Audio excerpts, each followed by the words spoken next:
All right, y'all. So this is team number one. Let's see what we got here. Who is in this team? It's Team Honduras.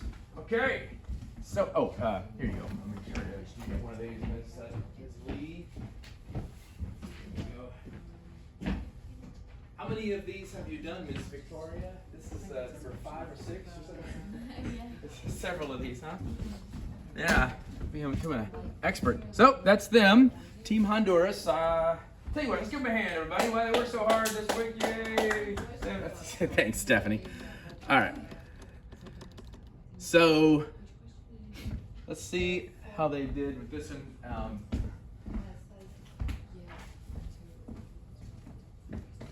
So everybody, like we did a couple weeks ago, when you see this on the paper, they're a team one. You just kind of make a comment as to, boy, that's a well-phrased sentence. Oh yeah, that's manageable. That's not too easy, not too hard, something like that.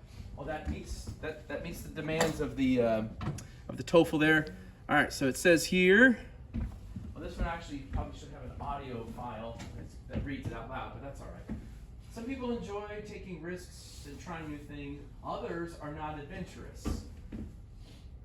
Is that spelled right? I think so.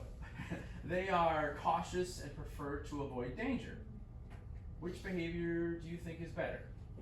Okay. I don't know, I think it's pretty clear. They've got 2 choices. That's not too bad. Yeah. Pretty good. Actually, I like your phrase. Okay, so speaking question number 2. This one's one about the announcement, right? Let's take a look at the announcement here. Oh, look at this. Sure. So they had to read this for 45 seconds and then, talk about it. I gotta say, that's good. You give them a challenging word to say.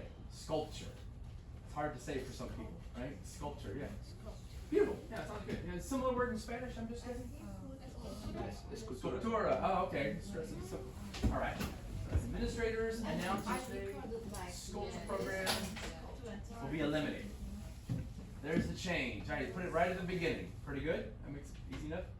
Quote, the main reason is lack of student interest. Looks like you're quoting. Oh, one reporter reported one administrator. It looks like it's a newspaper article, like a journal. Although number of art students has increased, fewer and fewer majors are taking classes. All right, that's one of the reasons. Good. Furthermore, department's only sculpture professor is retiring. Second reason.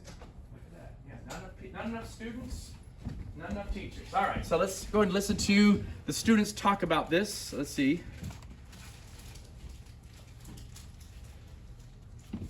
Yeah, try that again. All right. Let's just play it this way. Now listen to 2 students discussing the article. Everything all right? Yeah, I'm just upset about the article I showed you this morning. Why? What's the big deal? Well, as an art major, I think it's a big loss for the department. The university got it all grown. What do you mean? Well, the low enrollment isn't because art majors don't want to take these classes.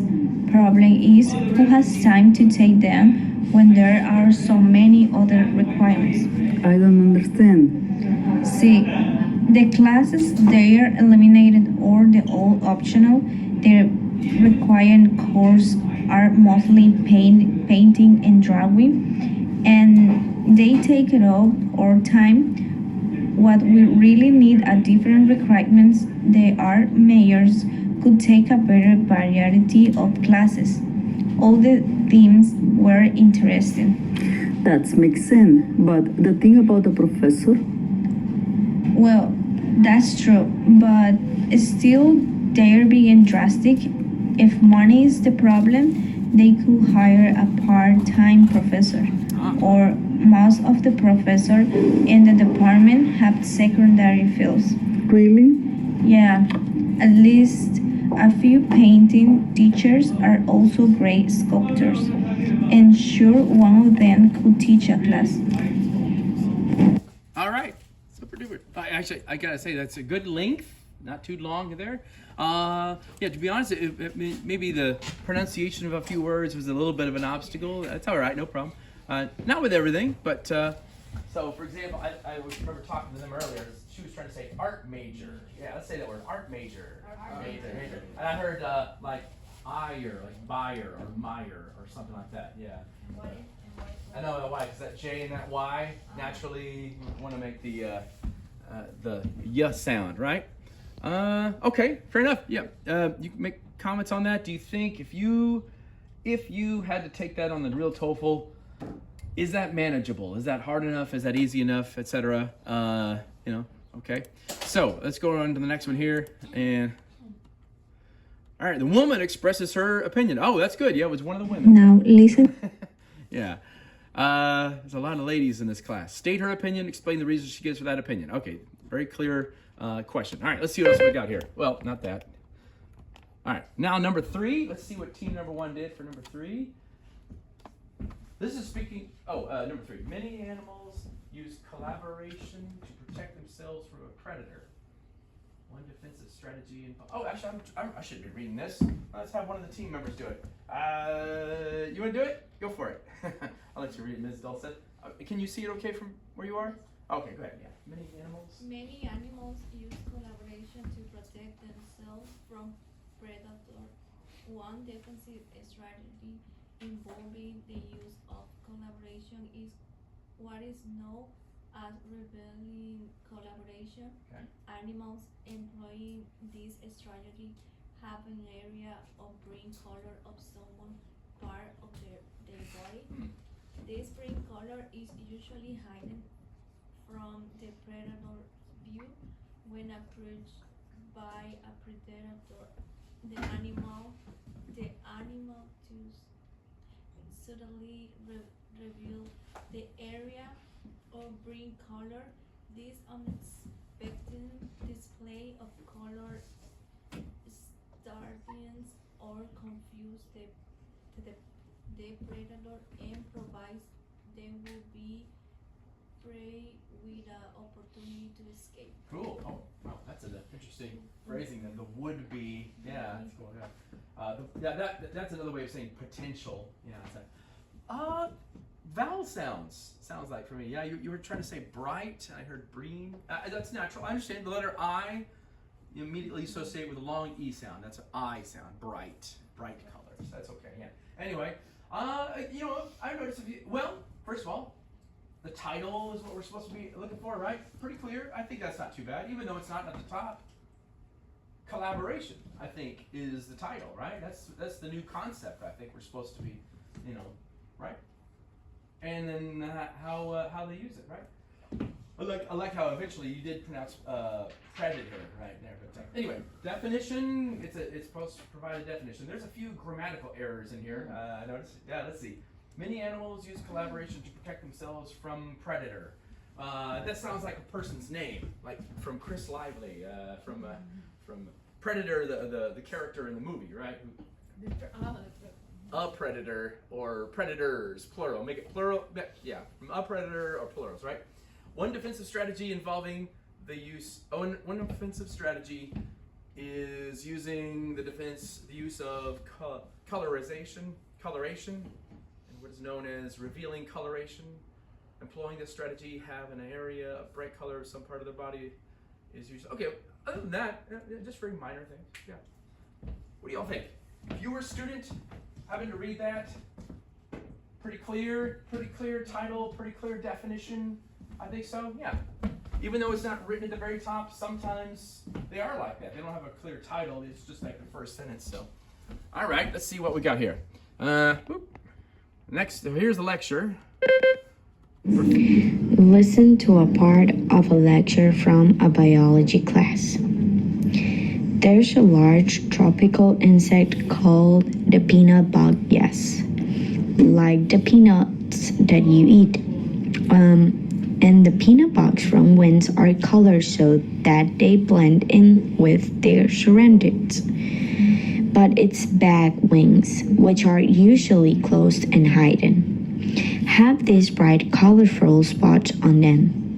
And when the peanut bugs attacked, it suddenly opens its back wings and out pop these big, bright colors. And that surprises the predator and gives the peanut bug a chance to get away. And then you have a butterfly called the morpho butterfly. And part of the morpho butterfly's wings are very shiny. They reflect a lot of sunlight. When this butterfly is resting, this shiny part of its wings is hidden. Now, morpho butterflies are often attacked by birds. So when a bird approaches the morpho flies away, and when the morpho flaps its wings, all the bird can see are flashes of light reflected from the morpho wings. Those flashes of light make it very difficult for the bird to follow the morpho, and the morpho is usually able to get away. Right. Imagine you were taking the TOEFL and you listen to that. Yeah, you think you could summarize that in about a minute, maybe? I mean, that's probably what I would about to be expecting. Yeah, it's about a minute and a half, not too long. That's good. Clear examples, 2 bugs. Two insects, right? Both you and the other adults said it this way. Hidden. Yeah, everybody say hidden. I know that it's tough because present tense is hide, right? Long I sound, right? And you said hidden. That's okay. There we go. But in past tense is hid, right? Past participle is hidden. Another little clue for that is it has a double D, and so that means that's a short vowel sound. FYI. Yeah, it's okay. That's maybe a little habit. Yeah, I understand. Hide, hid, hidden. Yeah, let's all say it together. Hide. Yeah. Hid. Hidden. Hidden. What is hid? Hid is past tense. Past tense. Yeah, like I hid my the present from my wife yesterday. I have hidden my many presents. Santa Claus has hidden many presents from people. Obscured, right? Remember that kind of means the same thing? Okay. I like 2 very distinct examples. The peanut bug and the morpho butterfly, right? Nice. Okay. And otherwise, I know I'm kind of harping on these 2 little things, but for the most part, I think I was able to follow your delivery. That was good there, Ms. I'm assuming it was you, Ms. Victoria, right? That was your voice? Okay, cool. Because it's your picture. Here you go. We're all just giving some feedback, and I'll take this up at the end as a quiz grade. All right? Yeah. All right. So, by the way, let's say it together. Predator. Yeah, and I know. I guess in Spanish would be. You guys want to say predator or something, right? I understand. Okay. So, using examples of the peanut bug and the morpho butterfly, explain the concept of revealing colorization. Oh, okay. Revealing colorization, which is, yeah, okay. Number 4. All right, here's the last lecture for team number 1. There. Listen to a lecture in a business class. Today we will talk about how companies determine the initial price for their products. By that I mean when they first introduce a product in the market. There are different approaches, and today we will discuss 2 of them. They are quite different, each with their own advantages. One approach or strategy sets the initial price of the product high, followed by a lower price at a later stage. Why? Well, when introducing a new product, companies want to build a high quality image for it. Products that cost more believed to be of a higher quality.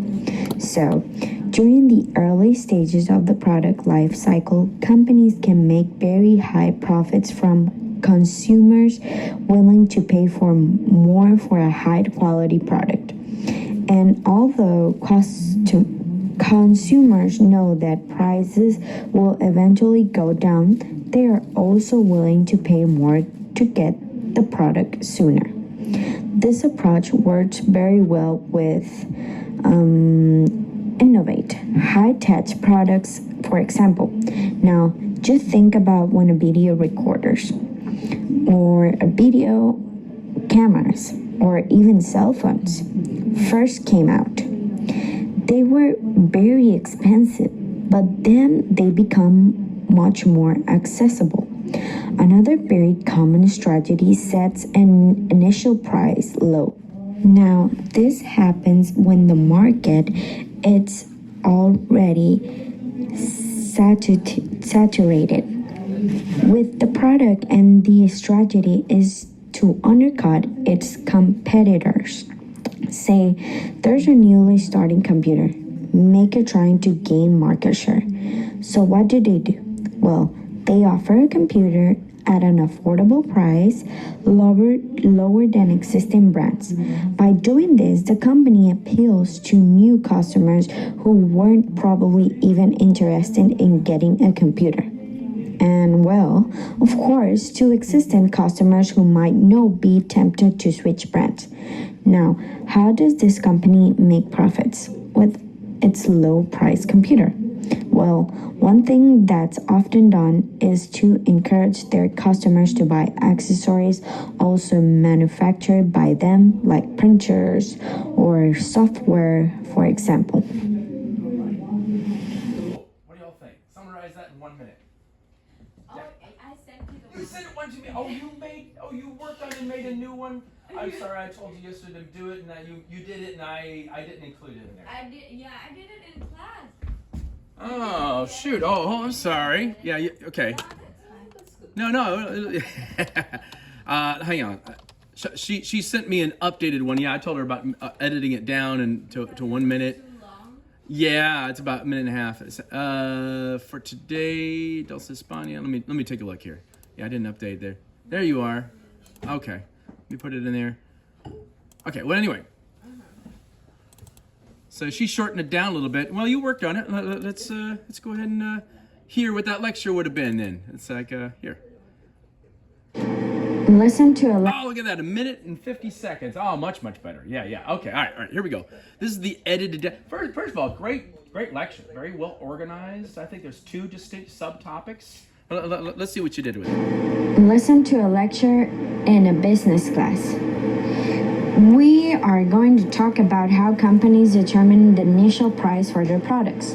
By that, I mean when they first introduce a product in the market.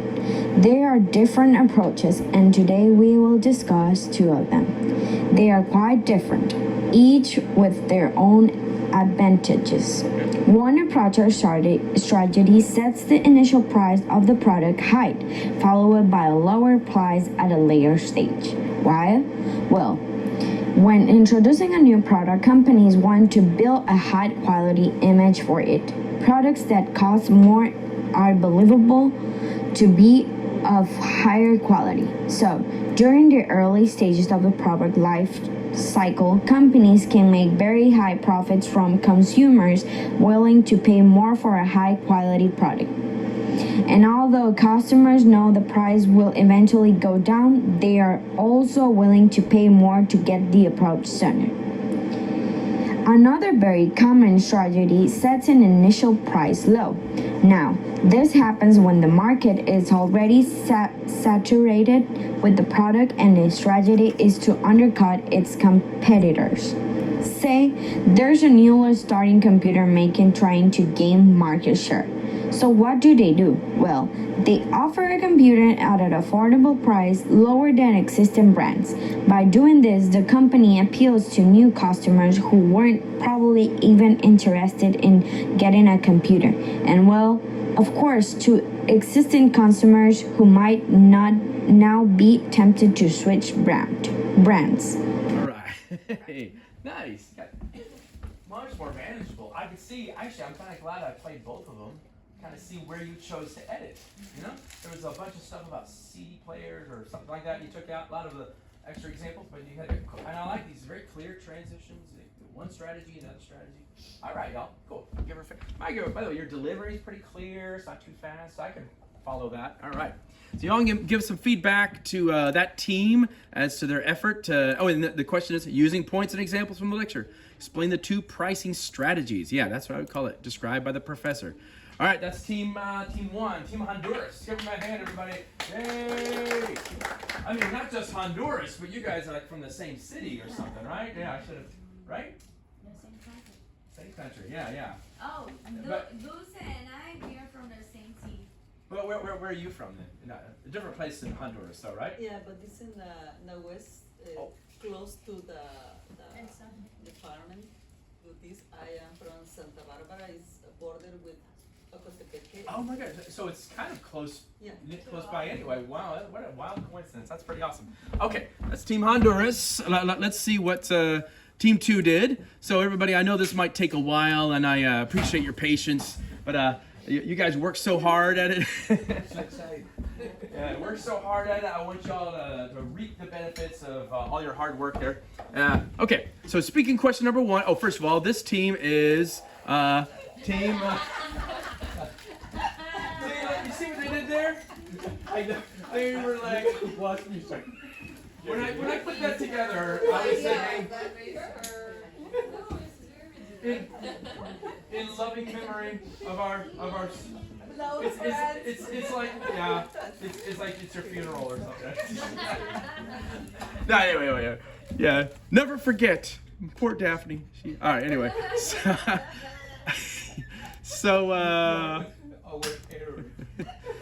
Okay, here's. Oh, wait, actually, you guys have a little intro for this. Nice. You will have 15 seconds to prepare the answer and 45 seconds to speak. There you go. All those little details. Nice. Some students Oh, let me play that again. Some students prefer studying every day in order to pass their exams. Others prefer studying only the day before their exam. Which behavior do you think is better? Explain why. Yeah, cool. And the real TOEFL, they show the question and you hear it at the same time. Pretty clear options. I don't think there's any ambiguity there. I think that's pretty manageable. 15 seconds to think about it, 45 seconds to speak. Okay. Here is the announcement you guys made. Not too long. That's pretty good. Let's see, about 100 words. Student proposal for the Learning Institute of Texas problem resolution. Okay, let's see. The Learning Institute of Texas needs to improve their parking area policies.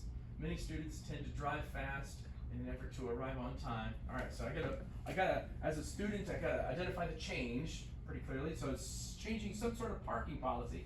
Let's see specifically what it is.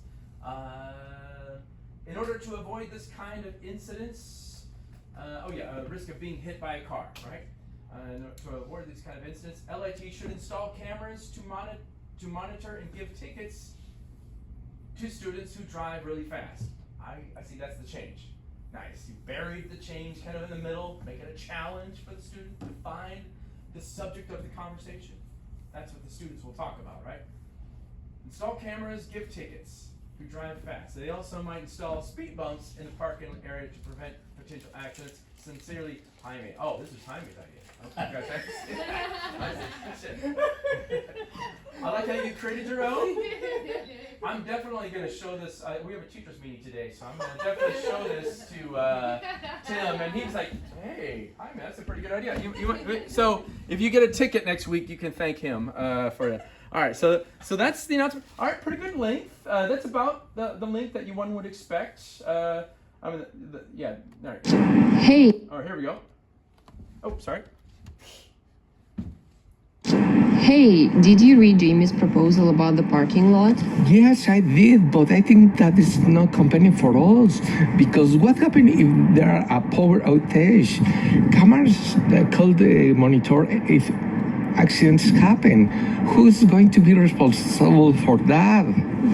That's a good point. But even if the cameras don't work all the time, just having them there might make students more cautious. Plus, they could still check the footage later when the power is back. I see your point, but a speed bumps suggestion is not a good idea. Parking lots already have limited spots. If the LIT puts speed bumps, there might be traffic in the morning.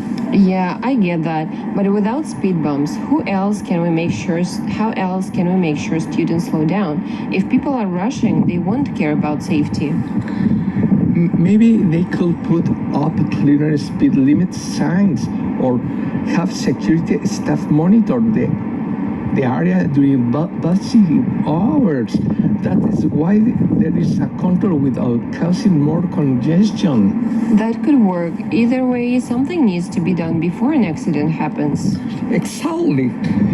I just hope they come up with a plan and keeps everyone safe without making parking more frustration. Yeah, there you go. You caught it. Nice. I like how in the course of it, you kind of hear your own voice and change it a little bit. Okay, just a couple times you're just stressing a different syllable, but on the whole, or there was a time you said business or something like that, and maybe said something different. But most of what you said was understood. You know what? At this point, if I'm the student taking this TOEFL, who am I going to be asked about, the Jaime or Aya? I don't really know. You both had pretty strong opinions, right? Oh yeah. Sometimes that happens on the TOEFL. It's not clear who we're going to be asked about, Aya's opinion or Jaime's opinion. I mean, it's kind of like you're both in agreement anyway. But I don't know. We'll never know. You didn't put the question in there. I'm sorry. Well, who is it supposed to be? That's okay. Who is it supposed to be? Was it Jaime's? He brought it up. I mean, when we addressed, it was, his opinion was asked. That's right. But That's right. she did a good deal of speaking. I didn't know which. That's right. On the TOEFL, it could be they both weigh in with their opinions and stuff, and I think they more or less have the same. Like the other person speaks very low, so you can understand. Like I'm supposed to speak low more. Okay. Well, yeah. Maybe. Okay. I gave good ideas too. I don't know what to do. It's true. It's true. Well, and that's a tough one. So actually, it sounds like both y'all are pretty much in agreement. I think maybe the only note is maybe make one student's clearly dominant, I guess, or because usually you're asked about one or the other. But this one sounds like, hey, what do the students think? Yeah, you both think it's a good idea, but wrong way to do it, right? Yeah. I like how you. It was kind of funny. Reading your announcement and then you contradict yourself and then I don't like my idea. I know. In this, you're not playing the character of Jamie. You're not the same person. I know, but that's funny. Okay, maybe that's it. Just missing a question. But clear reasons. You guys it's just a good idea, but the wrong strategy, right? Better signs, don't do the speed bumps. It's gonna, stuff like that. Okay. Anyway, I like the idea. I'm gonna show that to Tim today. All right. So speaking question number 3. This is the lecture. You guys will feel free to add your own comments about it. What if what if there's a power outage? That's okay. Power outage. Yeah, and the only thing with that was that I think you were just stressing a different syllable. That was the power outage. You know what that means?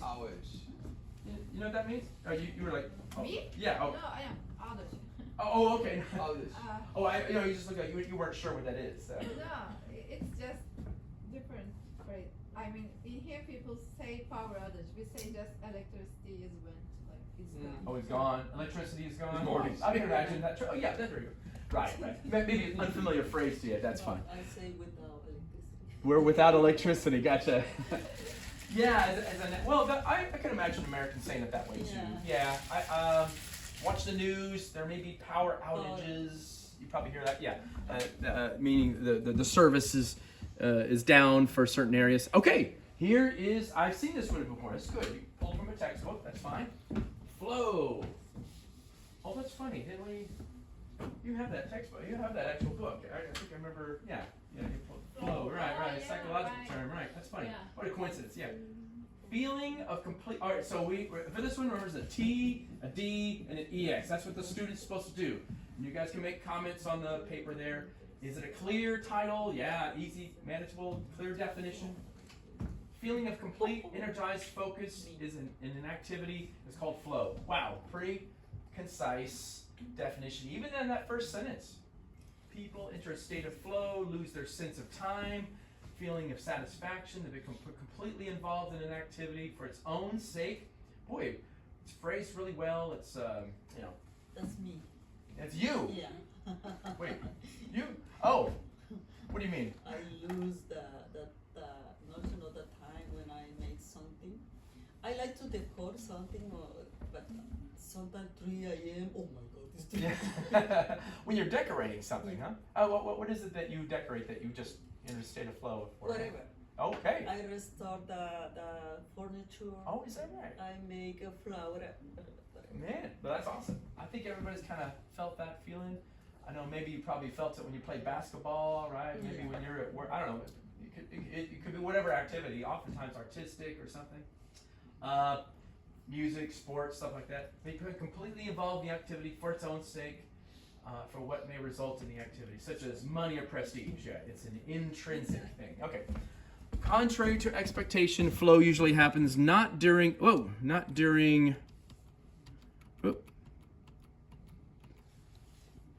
relaxing moments of leisure, but when we are actively in a difficult enterprise. Yeah, it stretches our mental abilities. All right, so let's listen to the lecture here. This will help you. I think this will help you get a picture of what your textbook is describing. I have a friend who taught in the physics department, Professor Jones. He retired last year. Anyway, I remember this was a few years ago. I remember passing by the classroom early one morning, just as he was leaving, and he looked terrible. His clothes were all rumpled, and he looked like he hadn't slept all the night. And I asked if he was okay. I was surprised when he said that he never felt better than he was thoroughly happy. And he had spent the entire night in the classroom working on the mathematics puzzle. He didn't stop eating dinner, he didn't stop sleep or even rest. He was involved in solving the puzzle. And it didn't even have anything to do with his teaching or research. He had just come across this puzzle accidentally, I think in a mathematics journal, and it just really interested him. So he worked furiously all the night and covered the blackboards in the classroom with equations and numbers, and never realized that the time was passing by. Cool. All right. So I recognize that one. That's good. So you guys feel free to make comments on that. That was basically one example of someone who worked all night on a math problem, right? Yeah, etc. And hadn't slept, hadn't eaten, but is really happy, right? Okay, about a minute and a half, minute 45, pretty good length there. This is good that you made a recording of it, because there's, you can kind of compare it later on to the, you know what? Tell you what, it may be helpful to you if I just play the original for you. Let's see. Oh, it's not. Oh, it's not in here. Yeah, actually, I recognize it though. Okay, anyway. So that's flow, and that's the lecture there. Okay, you all can make comments about that. All right, now let's listen to the lecture from Professor Aya. Here we go. No, there was no question. Yeah, I had to put a question in there. That's all right. Here we go. For question. Oh, here we go. For question 4, you will listen to part of an academic lecture. Now you will summarize information from that lecture. You have 20 seconds to prepare and 60 seconds to record your response. Nice. Hey, nice little addition there. Yeah, didn't have to do that, but I like that. Okay, here we go. Human beings aren't the only animals that use tools. It is generally recognized that other animals use tools as well. Use them naturally in the wild without any human instruction. But when can we say that an object is a tool? Well, it depends on your definition of a tool. And in fact, there are two competing definitions, a narrow definition and a broad one. The narrow definition says that a tool is an object that's used to perform a specific task, but not just any object. To be a tool, according to the narrow definition, the object's gotta be purposefully changed or shaped by the animal or human so that it can be used that way. It's an object that is made. Wild chimpanzees use sticks to dig insects out of their nests, but most sticks lying around won't do the job. They might be too thick, for example.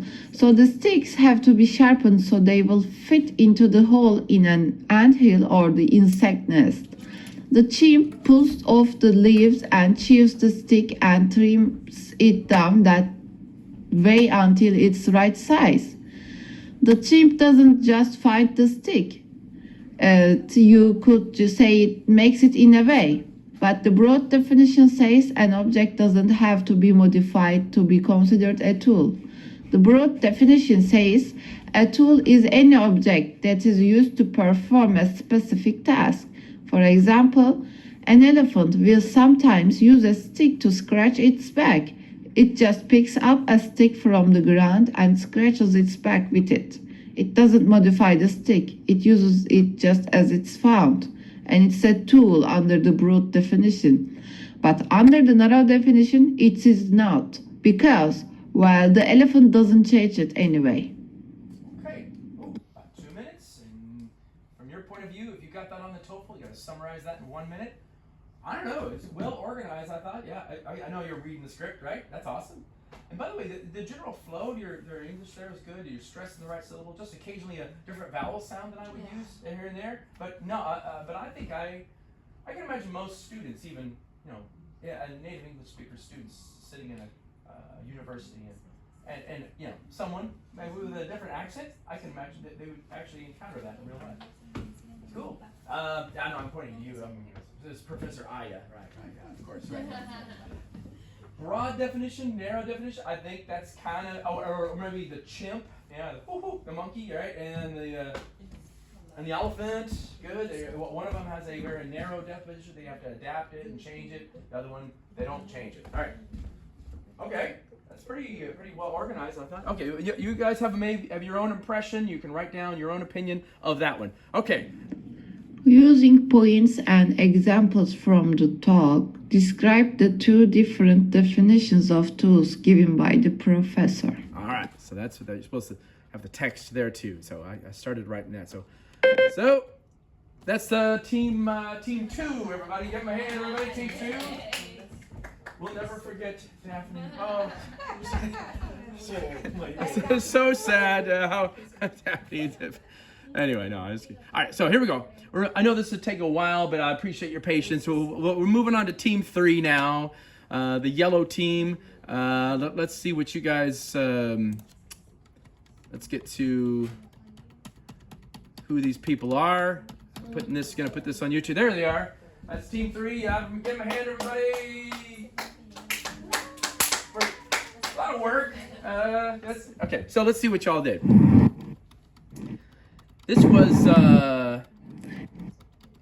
is good. I think some of y'all are doing this for the very first time. It was you doing this for the first time. Yeah. Sunmi's done it before, and Yulia was the first time. So this is good. It kind of put you in a position of helping them out, being a teacher, sort of with I don't know. It's like this is what you're supposed to do because you've done it before, right? Okay.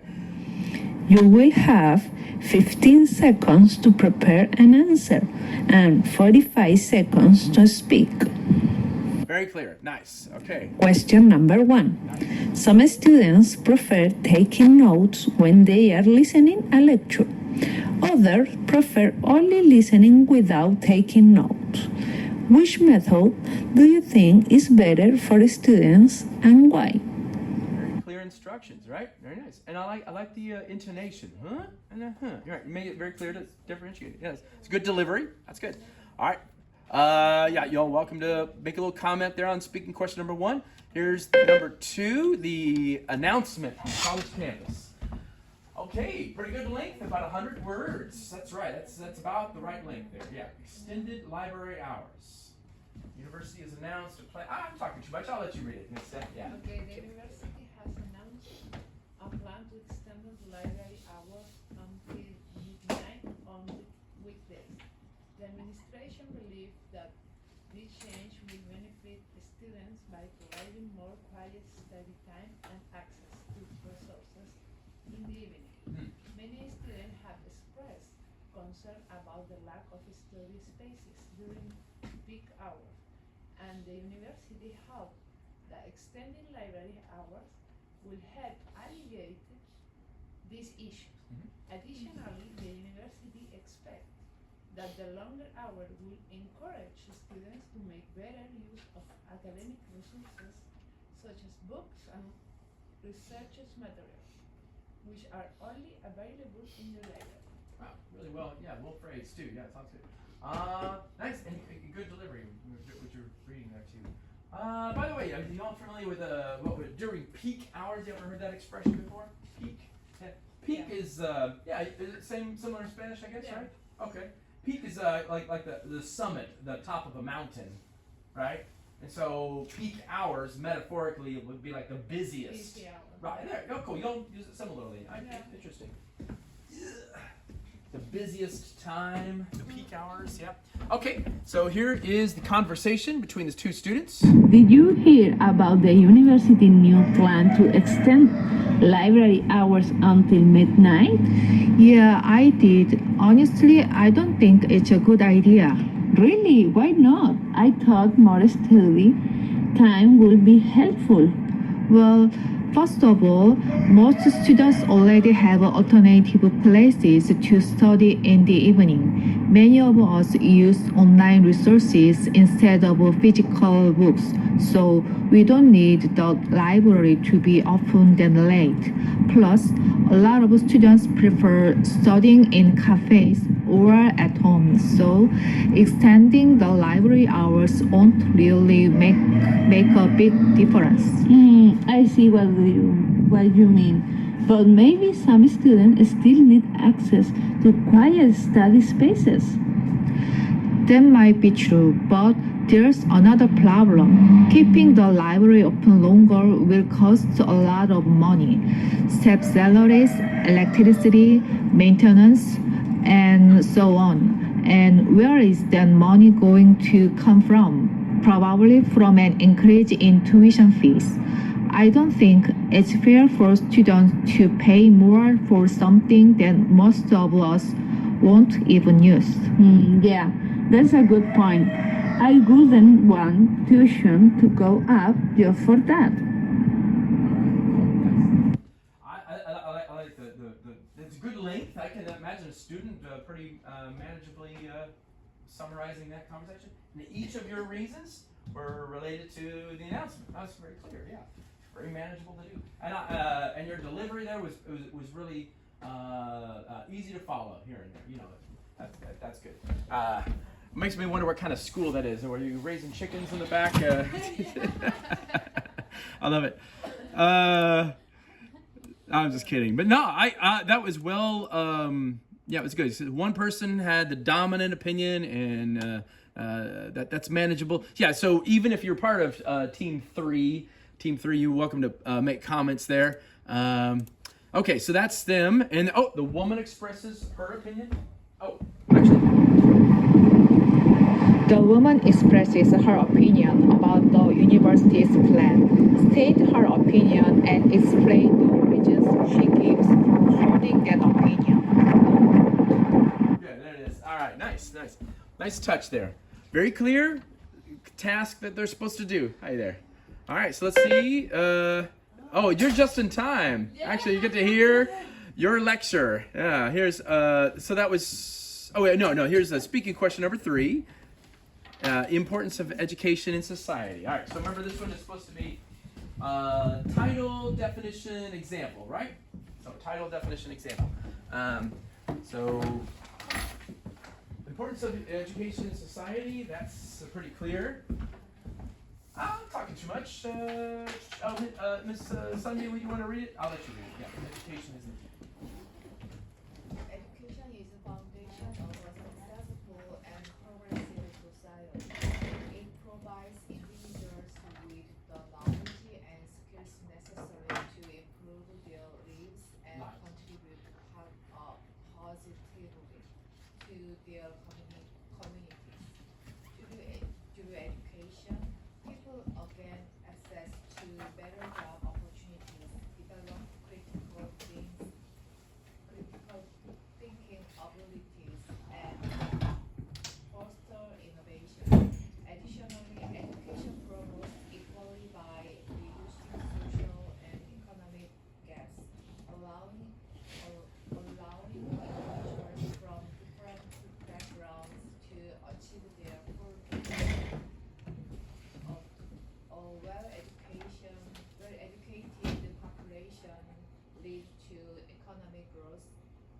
technological advancements and stronger democratic institutions. Nailed it. Good. Got it. Very good.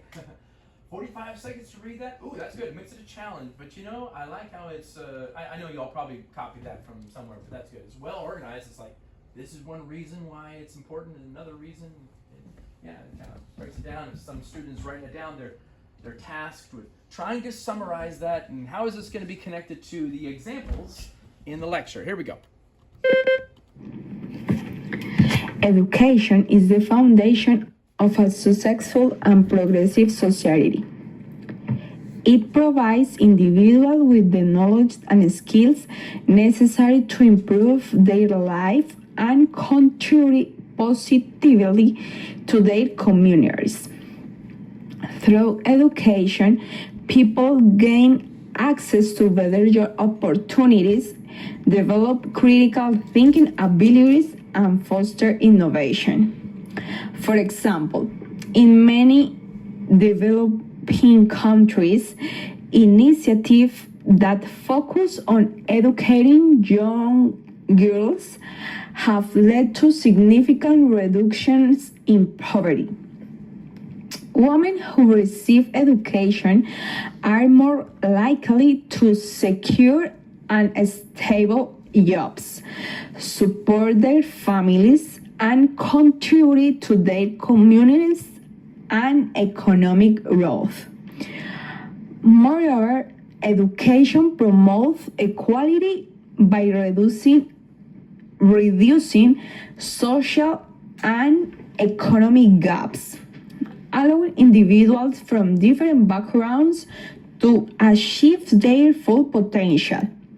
A well-educated population leads to economic growth, technological advancements, and stronger democratic institutions. All right, so let's see. That's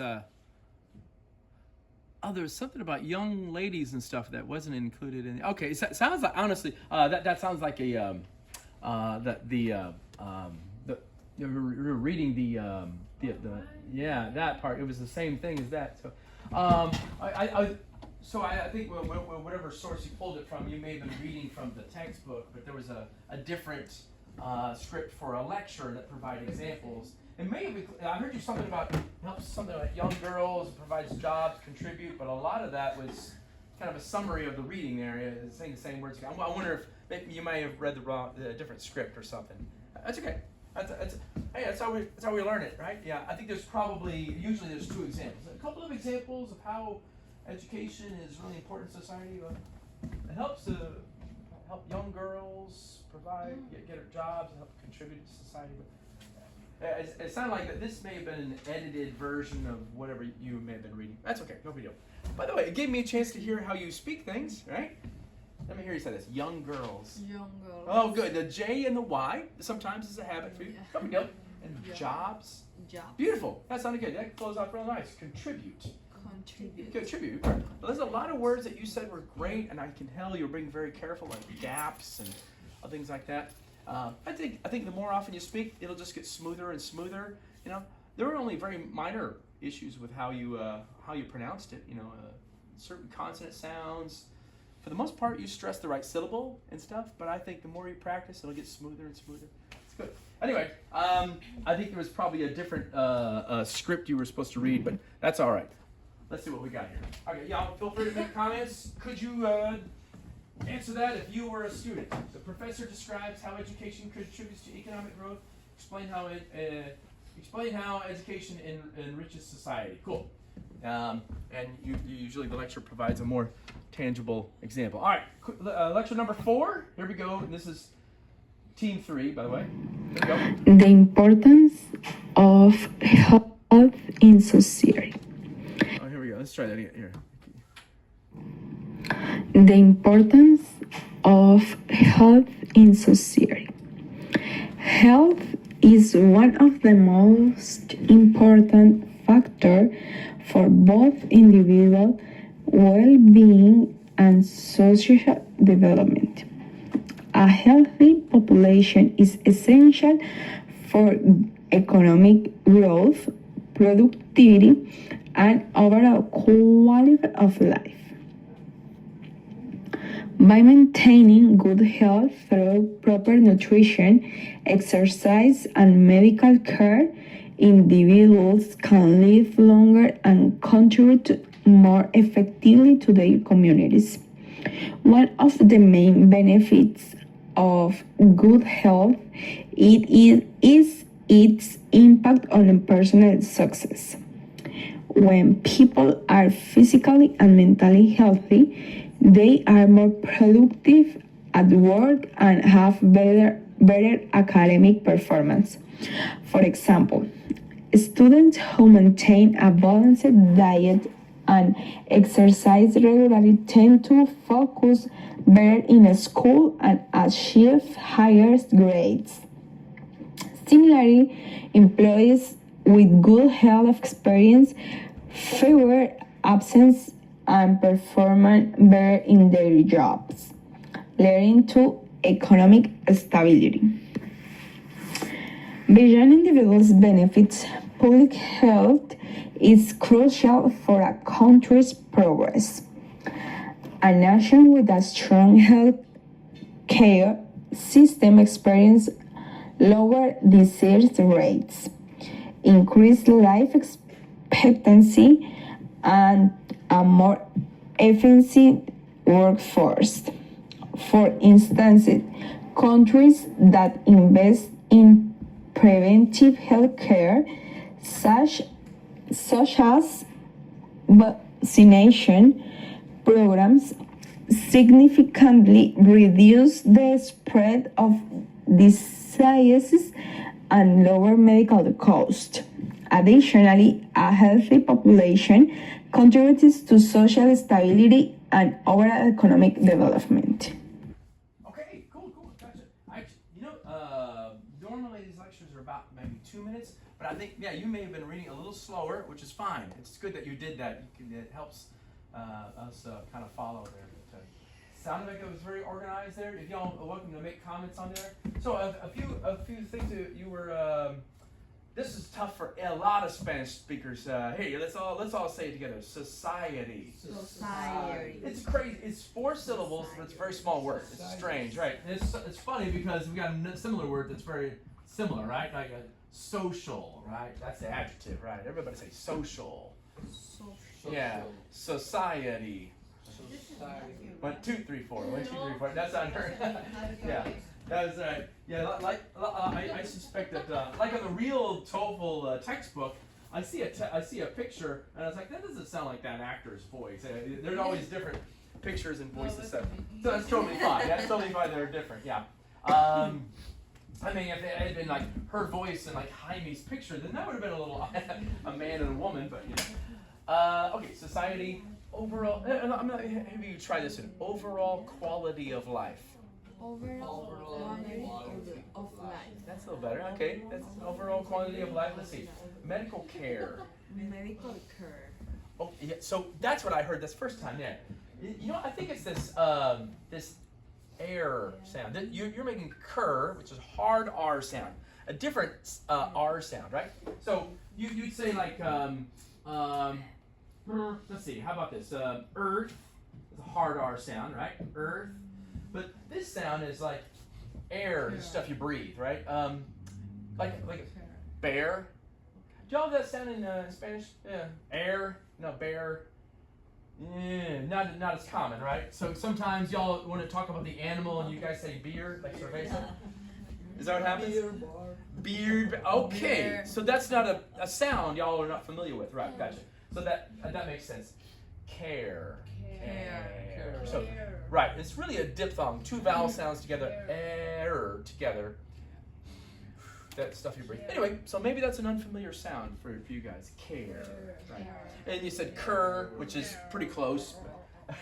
Okay, got it. Well, I'll make a tongue twister or something. Economic stability. Try that. Economic stability. Economic stability. That's good. Yeah, try to avoid saying the stability. Yeah, I know. You got it. You want to try it? Economic stability. Economic instability. Oh yeah, here's a little in there. That's okay. No, Try to suppress that E. Economic stability. Because we tend to mention the E. Of course, right? Because that's how y'all say especial and España and all that, right? I know, and it's a hard one, but it's okay. I understood what you meant in context. But adding an extra syllable would throw me my ears off. I might not know what you're talking about sometimes. Using the major points and examples. Oh, try that again. Using the major points and examples from the talk, explain the importance of health in society. Ah, you got it. Society. You said it. You said it. Same word. All right, y'all. So that is that team. Give them a hand, everybody. Woohoo! You did it. Okay, that's good. A lot of hard work. I want to make sure you all have credit for this. All right, last team number 4. And after this, we'll do some TOEFL practice. Maybe blow off some steam. I don't know. We'll see. Bada bing, bada boom. View, slideshow. Well, actually, let's do this first. This is team 4. There they are. All right, give them a hand, everybody. Yay, team 4. Troy's not here, but he'll see the video later on. All right, this is what he did. Okay. Insert image, slideshow. This is what theirs is. And by the way, if I'm going to make comments about number 4, you can just flip the paper over there and just make comments over there if you want. All right, so here we go. Would you rather have a job that pays a high salary but is boring, or a job that is interesting but has a low salary? Explain your reasons. Pretty straightforward, pretty manageable. Not bad. Okay. Yeah, I think that's pretty.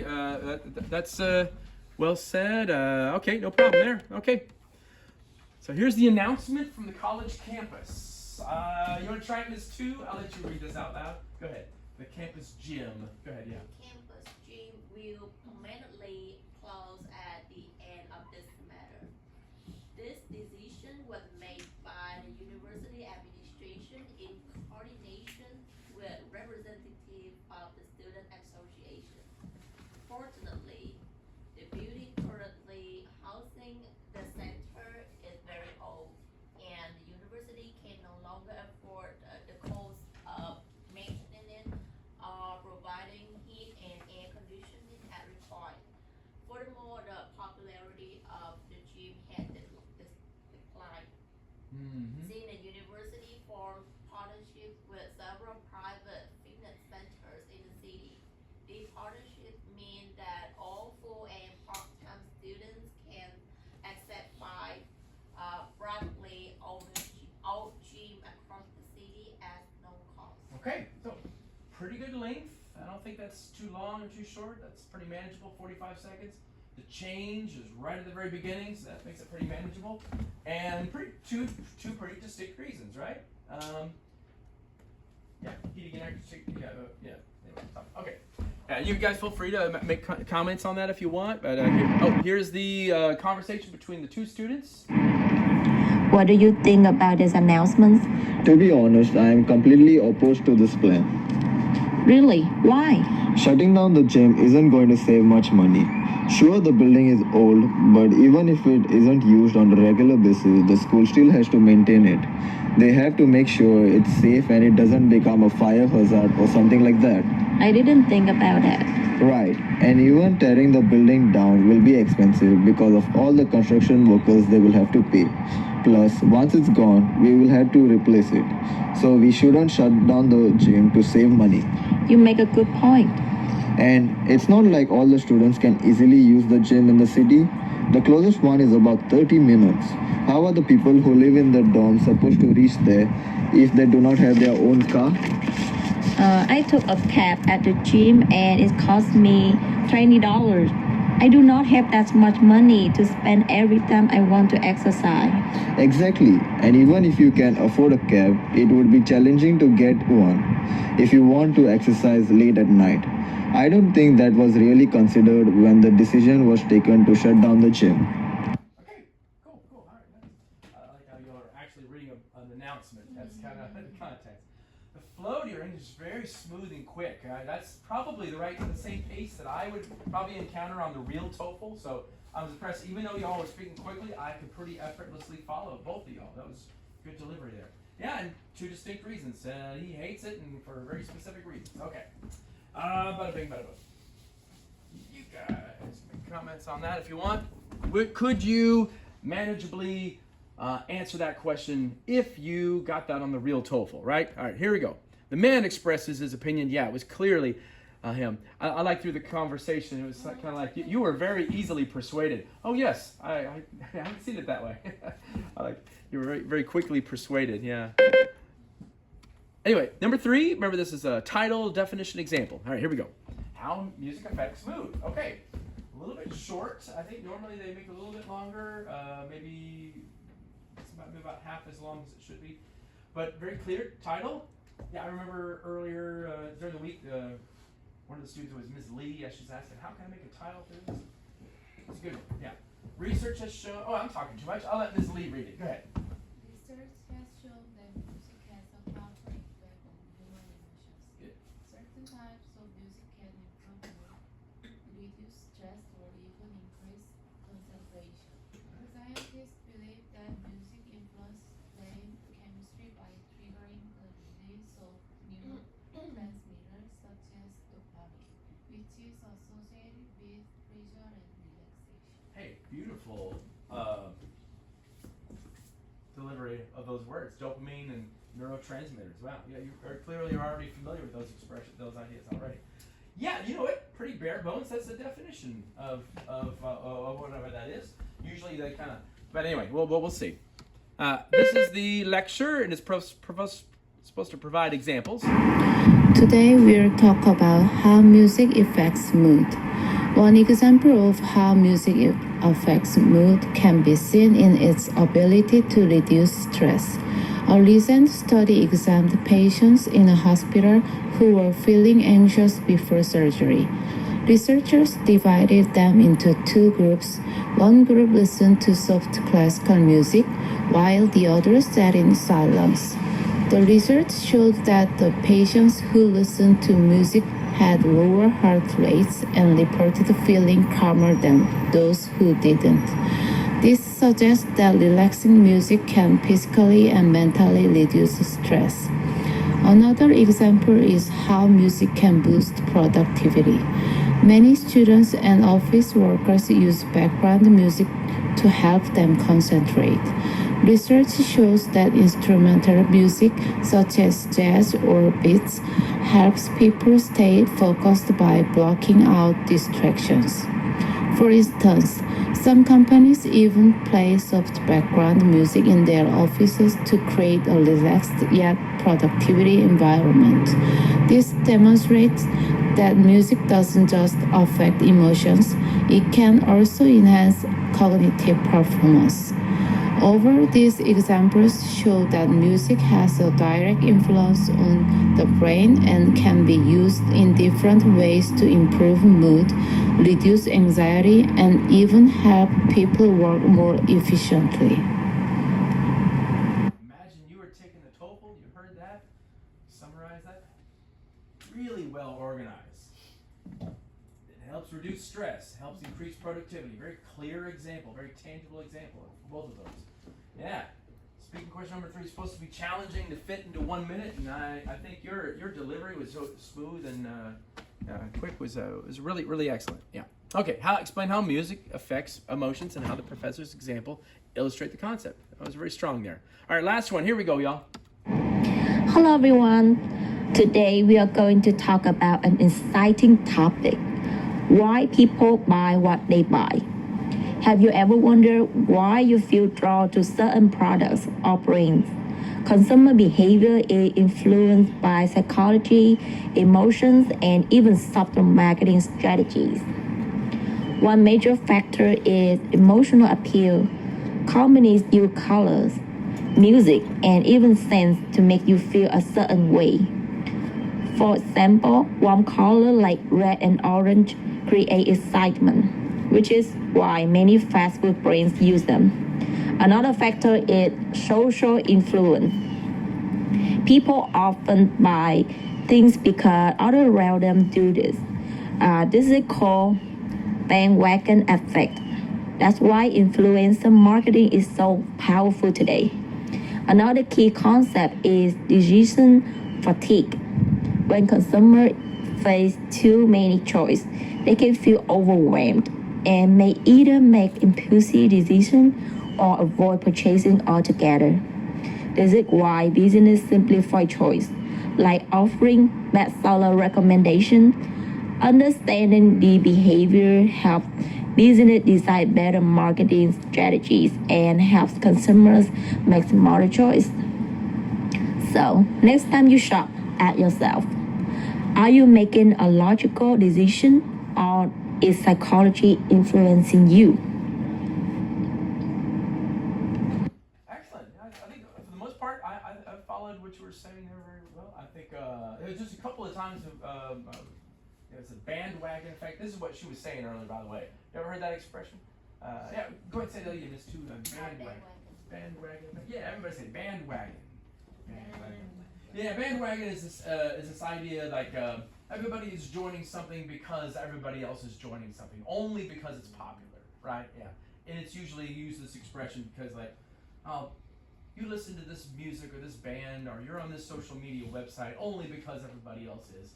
Your taste in music is bad. Impulsive purchasing. Struggle with the pronunciation a little bit there, but otherwise, other than that, the flow. So imagine having to summarize that in 1 minute. Could you do that, right? Okay, y'all. Anyway, let's give. According to the lecture, what are some psychological factors that influence consumer behavior? Nice, good, clear answer. All right. That's the team. That's the last team. Everybody give a hand. Everybody, hey! What did Troy do? Oh, he spoke the questions to and okay, got it. I'll grade accordingly.